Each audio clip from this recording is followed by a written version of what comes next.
धीरे धीरे पास आ रही है। 6 नवंबर को हमारा कक्षा 12वीं का रसायन शास्त्र केमिस्ट्री का अर्धवार्षिक परीक्षा का पेपर होने वाला है, इसलिए लगातार मैं दोस्तों आपको तैयारी कराते जा रहा हूँ। इस वीडियो में दोस्तों हम देखने वाले हैं केमिस्ट्री के अर्धवार्षिक परीक्षा के इस पेपर को कंप्लीट सॉल्यूशन के साथ मैं बताऊंगा, समझाऊंगा। इससे पहले दोस्तों हमने top 50 plus important question answer बता दिया है मैंने आपको, जिसमें हमने 2 अंकी 3 अंकी 4 अंकी वाले हर प्रकार के क्वेश्चन कवर कर लिए थे। और इसके बाद मैंने आपको top 100 important objective question answer बता दिए हैं। ओके, इन 2 वीडियो को अच्छे से आप देख लीजिएगा तो आपकी वैसे भी कंप्लीट तैयारी आपकी केमिस्ट्री की हो जाएगी। इस वीडियो में हम इस पेपर को देखने वाले हैं, चलिए सॉल्व कर लेते हैं। ओके, ताकि दोस्तों आपको आइडिया हो जाए कैसे क्वेश्चन आपके पूछे जाएंगे और आप पेपर को आसानी से क्या है सॉल्व कर पाएँ। ओके, पहले आते हैं हमारे सही विकल्प देख लेते हैं। इसमें हमें उपसही यौगिक दिया हुआ है, पूछा जा रहा है बिलियन में कितने आयन उत्पन्न होंगे। अभी वस्तुनिष्ठ में बताते समय मैंने आपको समझाया था, तो यहाँ दोस्तों आपके आयन पूछे जा रहे हैं, तो आंसर कितना रहने वाला है, तो आंसर हो जाएगा दोस्तों आपका 4 आयन रहने वाले हैं। अभिक्रिया की आणविकता का मान नहीं हो सकता, तो अभिक्रिया की आणविकता का मान कभी भी 0 नहीं हो सकता, तो 0 हो जाएगा आपका। नेक्स्ट है शुद्ध जल की मोलरता है, तो शुद्ध जल की मोलरता होती है 55.55 55.55 होती है, यानी 55.6। ओके, बाकी दोस्तों आपको याद तो इस प्रकार से रखना है क्योंकि ऑब्जेक्ट में आ जाता है, बाकी आपको निकालना जरूर सीख लीजिएगा क्योंकि एग्जाम में 2 नंबर में आ जाता है कि शुद्ध जल की मोलरता ज्ञात कीजिए। अब 2 नंबर में आएगा तो पूरा आपको ज्ञात करना पड़ेगा। बाकी टॉप 50 के बता रहा था जब मैंने आपको इसे बताया था। सेल स्थिरांक है, तो सेल स्थिरांक कौन हो जाएगा, तो राइट आंसर हो जाएगा आपका L/A।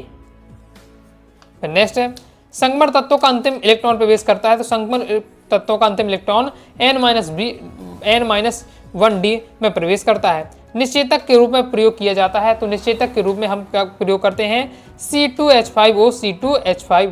आप कमेंट बॉक्स में बताइए किसका सूत्र है। ओके, तो ये इंग्लिश मीडियम वाले विद्यार्थियों के लिए दिया हुआ है, तो इंग्लिश मीडियम वाले विद्यार्थी भी क्या है ट्रांसलेट करना नहीं पड़ेगा, यहाँ डायरेक्ट देख के समझते जाइएगा। ओके, अब देख लेते हैं, हम रेगिस्तानों की पूर्ति कीजिए। कीटोन अपचेत होकर एल्कोहल बनाता है, तो कीटोन अपचेत होकर द्वितीयक एल्कोहल बनाना, तो राइट आंसर हो जाएगा आपका द्वितीयक एल्कोहल बनाता है या द्वितीय एल्कोहल बनाता है। कार्बोक्सिलिक अम्ल नीले लिटमस पेपर को लाल कर देता है, नीले लिटमस पेपर को लाल कर देता है। प्रोटीन के बहुलक होते हैं, तो प्रोटीन एमिनो अम्ल के बहुलक होते हैं, प्रोटीन एमिनो अम्ल के बहुलक होते हैं। जैव अणु वाले अध्याय से हमारा लिया गया जो अंतिम अध्याय है, जैव अणु वाला अध्याय भी आपका आना है। टोटल आपके केमिस्ट्री में 10 अध्याय हैं, जिसमें 9वां अध्याय नहीं आना, बाकी आपके सभी आना 1 से 8 तक, और 10वां अध्याय भी आना है। मोललता का मात्रक होता है, तो मोललता का मात्रक क्या होता है, मोल, तो मोललता का मात्रक होता है मोल प्रति किलोग्राम। फिर प्रतिरोध का विक्रम कहलाता है, तो प्रतिरोध का विक्रम हमारा चालकता कहलाता है।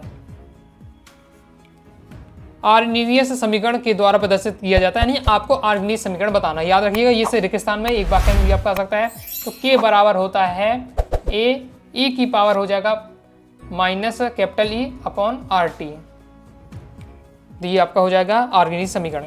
अब हम दोस्तों देख लेते हैं सत्य F ब्लॉक के तत्व अंतः संगमर तत्व कहलाते हैं, तो ये दोस्तों हमारा क्या हो जाएगा, सत्य हो जाएगा। शून्य कोटि की अभिक्रिया सांद्रता पर निर्भर नहीं होती है, तो ये भी आपका सत्य हो जाएगा। कार्बन टेट्राक्लोराइड जल में आबिले है, तो ये भी आपका सत्य है, कार्बन टेट्राक्लोराइड जल में आबिले होता है। मेथिल एल्कोहल प्राथमिक एल्कोहल है, तो ये आपका असत्य रहने वाला है। मेथिल आइसोसाइनाइड विषैली गैस है, तो ये आपका सत्य है। ग्लूकोज एक प्रोटीन है, तो ये आपका क्या असत्य होने वाला है, तो ये सत्य हो जाते हैं, ये आपका दिया हुआ है इंग्लिश मीडियम वाले विद्यार्थियों के लिए। इसके बाद हम देख लेते हैं सही जोड़ियाँ। विशिष्ट चालकता, तो विशिष्ट चालकता हो जाएगा हमारा, ये हमारा विशिष्ट चालकता के लिए है। आर्समीनियम, तो आर्समीनियम हो जाएगा हमारा प्लेटिनम धातु। जाइसी लवण, तो जाइसी लवण हो जाएगा आपका, ये जाइसी लवण है। कास्ट स्प्रिट, तो कास्ट स्प्रिट हो जाएगा मेथिल एल्कोहल को कहा जाता है।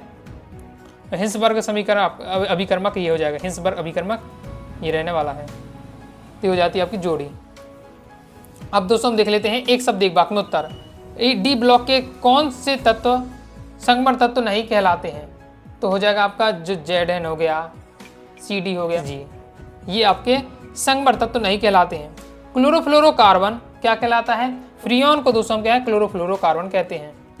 फार्मिक अम्ल के निर्जीकरण से कौन सी गैस प्राप्त होती है, तो हमें प्राप्त होती है CO यानी कार्बन मोनोडाइऑक्साइड।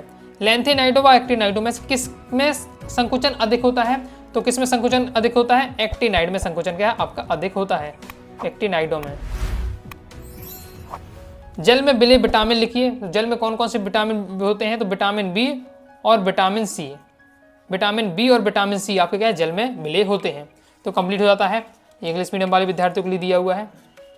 आगे देख लेते हैं, आगे नेक्स्ट देख लेते हैं। इसके बाद दोस्तों हमारा छठवां क्वेश्चन आ जाता है और क्वेश्चन आंसर स्टार्ट हो जाते हैं। चलिए क्रम से मैं आपको क्वेश्चन बताते जाऊंगा, सॉल्यूशन भी हम देखते जाएंगे। तो बाकी अगर आपने टॉप 50 वाले क्वेश्चन आंसर पढ़ लिए हैं तो फिर आपको क्या है, ये सभी क्वेश्चन आपके लिए बहुत ज़्यादा आसान रहने वाले हैं। तो top 50 plus important question answer वाली वीडियो जरूर देख लीजिएगा, तो कंप्लीट दोस्तों आपकी तैयारी हो जाएगी। ओके, तो छठवां हमारा क्वेश्चन है, विलयन के अणु संख्या गुणधर्म किस कारक पर निर्भर करते हैं? अथवा में है हमारा ये न्यूमेरिकल दिया हुआ है, सिंपल वाला है कि इसमें आपको क्या है, विलयन की मूलता ज्ञात करनी है। तो 5.85 ग्राम NaCl और 250 ग्राम जल में विलय है, तो विलयन की मूलता ज्ञात कीजिए। तो देख लेते हैं, विलयन की अणुसंख्या दोनों किस कारक पर निर्भर करते हैं? तो मोलों की संख्या पर निर्भर करते हैं। मैंने आपको ये याद रखना है। ओके, अब नेक्स्ट हम न्यूमेरिकल जो हमसे पूछे जा रहा है उससे हम देख लेते हैं। तो ये हमारा न्यूमेरिकल है। ओके, सिंपल रहने वाला है। मैं क्या निकालना है? मूलता ज्ञात करनी। तो मूलता का फॉर्मूला आपका ये रहने वाला है। पहले है WB, यानी विलय का हमें बताना है भार। तो कितना दिया है? 5.85। ये हमें दिया है विलय का भार। विलय का NaCl है तो विलय का भार दिया हुआ है 1000 हो गया। फिर आपका MW है कि विलय का हमें अणुभार बताना है। तो विलय का NaCl का अणुभार हम निकालेंगे 55 आपका 58.5 आएगा। फिर हमारा लिखना है W, यानी क्या है, जो इतना मात्रा जल है हमारा विलायक कितना है? तो 250 ग्राम। बस ये हमने रख दिया, सॉल्व करेंगे तो 0.4 आ जाएगा, कंप्लीट हो जाता है। आगे देख लेते हैं। नेक्स्ट हमारा क्वेश्चन है, लवण सेतु के कार्य लिखिए और सेल स्थिरांक किसे कहते हैं? लवण सेतु के कार्य बता देने हैं आपको। पहला कि यह दो विद्युत अपघट्ट विलयनों के मध्य विद्युत संपर्क करके विद्युत परिपथ पूरा करता है और यह विद्युत अपघट्ट विलयनों को आपस में मिलने से रोकता है। तो हो जाते हैं आपके लवण सेतु के कार्य। सेल स्थिरांक किसे कहते हैं? तो सेल स्थिरांक के बारे में दिया हुआ है कि चालकता सेल के इलेक्ट्रोडों के मध्य की दूरी व इलेक्ट्रोडों के अनुप्रस्थ काट के क्षेत्रफल के अनुपात सेल स्थिरांक कहलाता है। यानी अभी हमने फॉर्मूला ऑब्जेक्ट में देखा था कि सेल स्थिरांक बराबर होता है आपका L/A। फॉर्मूला क्या होता है? L/A, यानी चालकता के सेल इलेक्ट्रोडों के मध्य की दूरी L बटे होता है आपका इलेक्ट्रोडों के अनुप्रस्थ काट के क्षेत्रफल का अनुपात। ये आपका क्या है? सेल स्थिरांक कहलाता है। और इसे हम क्या है, G के ऊपर एक स्टार से बना दे उसके द्वारा प्रदर्शित करते हैं। आगे देख लेते हैं। नेक्स्ट जो हमारा क्वेश्चन है, 8वां क्वेश्चन है, शून्य कोटि की अभिक्रिया को उदाहरण से समझाइए। अथवा में क्वेश्चन है, रासायनिक अभिक्रिया की दर की परिभाषा लिखिए। देख लेते हैं। शून्य कोटि की अभिक्रिया को उदाहरण से आपको बताना है। तो वे अभिक्रिया जिनका वेग क्रिया कारकों की सांद्रताओं पर निर्भर नहीं करता है, अर्थात सांद्रता की शून्य घातांक के समानुपाती होती है, शून्य कोटि की अभिक्रिया कहलाती है। और ये आपको क्या है, उदाहरण तैयार कर लीजिएगा। फिर अथवा में हमसे पूछा जा रहा है कि रासायनिक अभिक्रिया की दर की परिभाषा लिखिए। तो इसे देख लेते हैं। रासायनिक अभिक्रिया की दर की परिभाषा क्या होने वाली है? किसी रासायनिक अभिक्रिया की दर इकाई समय अंतराल में अभिकारक अथवा उत्पाद के सांद्रण में परिवर्तन के बराबर होती है। और ये आपका क्या फॉर्मूला होने वाला है, बाकी तैयार कर लीजिएगा। इकाई वगैरह भी दी है, याद रखिएगा, ऑब्जेक्ट में पूछ लिया जाता है। ओके, और इसके साथ ही रासायनिक अभिक्रिया की आणविकता की परिभाषा भी आपको याद करके रखना है। दोनों इंपॉर्टेंट आपके रहने वाले हैं। आगे देख लेते हैं। नेक्स्ट हमारा 9वां क्वेश्चन है, समन्वय संख्या को परिभाषित कीजिए। अथवा में क्वेश्चन है, संकुल आयन या जटिल आयन की परिभाषा लिखिए। तो इसका सॉल्यूशन हम देख लेते हैं। समन्वय संख्या क्या है? केंद्रीय धातु परमाणु अथवा आयन के साथ उपसंयोजक स्थापित करने वाले एकांकी इलेक्ट्रॉनों युग्मों की संख्या उस धातु की क्या है कहलाती है? समन्वय संख्या कहलाती है। और ये आपको उदाहरण एक याद करके रखना। इस प्रकार का समन्वय संख्या क्या रहने वाली? 6 रहने वाली है। आगे देख लेते हैं। आगे नेक्स्ट हमसे अथवा पूछे जा रहा है, संकुल आयन या जटिल आयन किसे कहते हैं? ओके, तो संकुल आयन जटिल आयन आपको की परिभाषा आपको देनी है।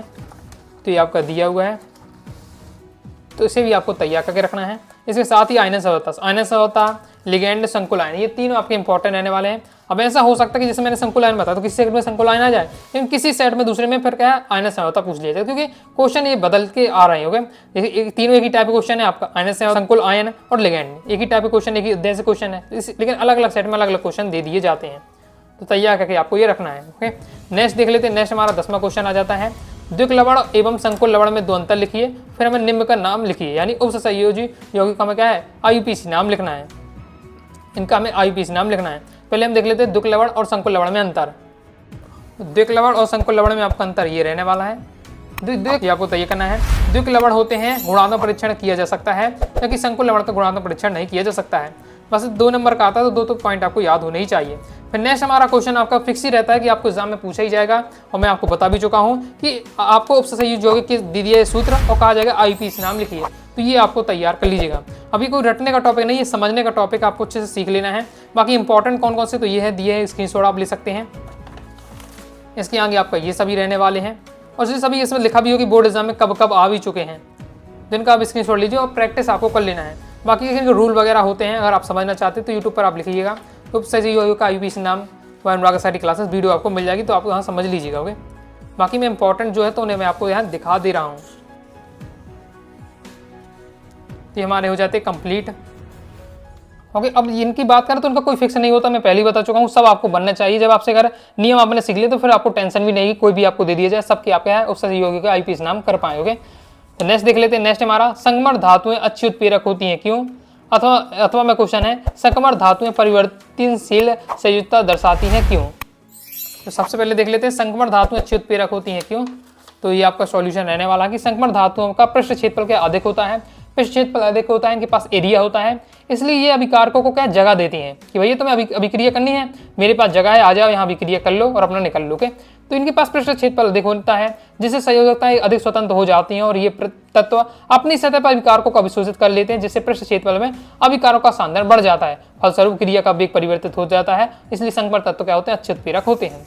फिर नेक्स्ट है आपका कि जो संगमर धातु होती हैं परिवर्तनशील संयोजकता प्रदर्शित करती हैं, तो इसका क्यों करती हैं तो उसके बारे में दिया हुआ है, तैयार इसे आपको कर लेना है। ये हमारा कंप्लीट हो जाता है। और इसके साथ ही संगमर धातु आसानी से मिश्र धातुएं बना लेती हैं। ये सभी इंपॉर्टेंट आपके रहने, किसी सेट में ये आपका रहेगा, किसी सेट में ये पूछा जाएगा। ओके, तो इस प्रकार से आपका रहने वाला। लेकिन आपको क्या है, आपको तो पता नहीं कौन से क्वेश्चन आपके आ सकता है, तो जो उससे संबंधित है वो आपको सब पढ़ के रखना पड़ेगा। फिर नेक्स्ट देख लेते हैं। नेक्स्ट हमारा 12वां क्वेश्चन है, रेशेदार प्रोटीन तथा गोलाकार प्रोटीन में 2 अंतर लिखिए। जे बड़ू वाले चैप्टर से हमारा रेशेदार तथा गोलाकार प्रोटीन में अंतर बताना है। तो दे आपका दिया है सॉल्यूशन, रेशेदार और गोलाकार प्रोटीन में अंतर। रेशेदार प्रोटीन के अणु क्या होते हैं, लंबे धागे के समान होते हैं, क्योंकि नाम ही रेशेदार प्रोटीन नहीं रेशा होता है, तो लंबे धागे के समान होते हैं। गोलाकार प्रोटीन के अणु शाखे व गोलाकार होते हैं। कुछ स्थानों पर ये परमाणु परस्पर हाइड्रोजन आबंध द्वारा जुड़ जाते हैं। गोलाकार प्रोटीन में इनकी इकाइयों का केवल आंतरिक हाइड्रोजन आबंध होता है। रेशेदार प्रोटीन जल में आबिले होते हैं जैसे क्रिएटिन, जबकि गोलाकार प्रोटीन या जल, अम्ल, क्षार, लवणों आदि के जल ये विलयन में क्या विलय हो जाते हैं, उदाहरण के लिए एंजाइम। बाकी दिया हुआ देखिए कई सारे दिए, लेकिन आपको 2 ही पॉइंट मेन अच्छे से याद करके रखना है। अथवा में क्वेश्चन देख लेते हैं। तो अथवा में क्वेश्चन हमारा ज्यूटारायन क्या होता है, तो ज्यूटारायन देख लेते हैं। एमिनो अम्ल के NH2 और COOH समूह विपरीत प्रकृति के होने के कारण परस्पर क्रिया करके आंतरिक लवण बना लेते हैं, हम क्या कहते हैं, ज्यूटारायन कहते हैं। और ये प्रकार से बनाते हैं वो भी आपका दिया है, तो तैयार करके रखना है। जिस प्रकार से आपको एग्जाम में लिखना चाहिए उसी तरीके से मैं सॉल्यूशन आपको बताता हूँ, एक्स्ट्रा चीज़ बिल्कुल भी आपको नहीं देता हूँ। ओके, तो ये आपको इसे तैयार कर लीजिएगा, तो ये हमारा कंप्लीट हो जाता है। इस प्रकार से दोस्तों हमने क्या है प्रश्न क्रमांक 12वें तक कंप्लीट कर लीजिए। अब प्रश्न क्रमांक 13वें से हमारे क्या है 3 नंबर वाले प्रश्न क्या है स्टार्ट हो जाते हैं। हमने दोस्तों प्रश्न क्रमांक 12वें तक कंप्लीट कर लिए हैं क्वेश्चन। प्रश्न क्रमांक 13वें से हमारे 3 नंबर के स्टार्ट हो जाए, तो अभी 3 नंबर वाले क्वेश्चन रहेगा, 4 नंबर वाले क्वेश्चन रहेगा इस पेपर के, तो हम क्या है सेकंड पार्ट में कवर कर लेंगे। देखिए ये आपका मॉडल पेपर रहने वाला है। ओके, इससे अगर आप सोचे कि मैं पूरा तैयार कर लूँ टॉपर बन जाऊंगा, तो ये पॉसिबल नहीं रहने वाला है। अगर आप टॉपर बनना चाहते हैं, वास्तव में दोस्तों आप क्या फुल स्कोर करना चाहते हैं केमिस्ट्री के पेपर में, तो आपको दोस्तों top 50+ important question answer, top 100+ objective question answer, ये वीडियो को देखकर आपको इन वीडियो के क्वेश्चन पूरे आपको तैयार करने पड़ेंगे, तभी आप दोस्तों फुल स्कोर कर पाएंगे। तो मैं आपको प्रैक्टिस करा रहा हूँ, बहुत सारे ऐसा नहीं इससे क्वेश्चन है, इससे भी बहुत सारे क्वेश्चन आपको क्या है एग्जाम में देखने को मिलेंगे, लेकिन आपको सबसे पहले टॉप 50+ इंपॉर्टेंट क्वेश्चन आंसर तैयार करना है। तो आइए दोस्तों आपको वीडियो पसंद है, वीडियो पसंद है लाइक करें, सब्सक्राइब जरूर कर दीजिएगा। इसके साथ ही टेलीग्राम चैनल, व्हाट्सएप चैनल को ज्वाइन कर लीजिएगा। डाउट आता है कमेंट से आप जरूर पूछिएगा। मिलते हैं नेक्स्ट वीडियो में, तब तक के लिए बाय बाय।